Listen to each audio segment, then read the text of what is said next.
ભારત સરકારના મત્સ્યપાલન પશુપાલન તથા ડેરી વિભાગના કેન્દ્રીય મંત્રી પરસોત્તમભાઈ રૂપાલાએ અમરેલી ખાતે પ્રેસ કોન્ફરન્સને સંબોધી હતી। રૂપાલાએ અમરેલી જિલ્લામાં યોજાનાર સાંસદ ખેલ સ્પર્ધા અને સાંસદ સાંસ્કૃતિક સ્પર્ધા વિશે વિગતો આપી હતી।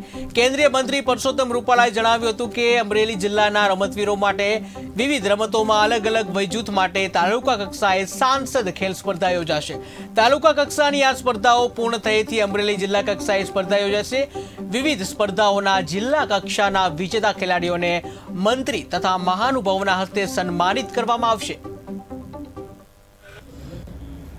પ્રોત્સાહન અને પ્લેટફોર્મ આપવા માટે કાર્યક્રમો યોજવા જોઈએ એ પ્રકારની એક અપીલ કરેલી છે। એના અનુસંધાને સાંસદ રમતગમત મહોત્સવ અને સાંસદ સાંસ્કૃતિક મહોત્સવ નામના બે કાર્યક્રમો આપણા અમરેલી જિલ્લા માટે નું અમે આયોજન કરેલું છે।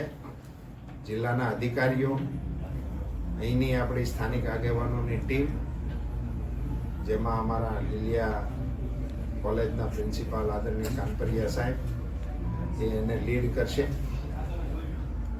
અમારા વામજા સાહેબ, કાંતિભાઈ, એ બધા લોકો એના જાણકાર છે, એ મળીને કરશે।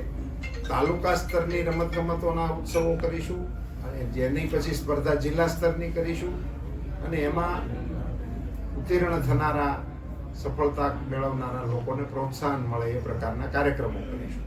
એ રમતગમત ક્ષેત્રના પણ થશે અને સાંસ્કૃતિક કક્ષાના પણ થશે। એમાં લોક કલાઓ, લોકવાદ્યોને પણ એમાં અમે જોડ્યા છે। એમાં ઢોલને પણ અમે સ્થાન આપ્યું છે, એમાં બંસરીને પણ અમે સ્થાન આપ્યું છે, એમાં શરણાઈને પણ અમે સ્થાન આપ્યું છે અને આપણી જૂની ગાયનની જે પદ્ધતિઓ હતી, ધોળ, લોકગીત, લગ્નગીત, મરશિયા, આ પ્રકારના જે આપણા સ્થાનિક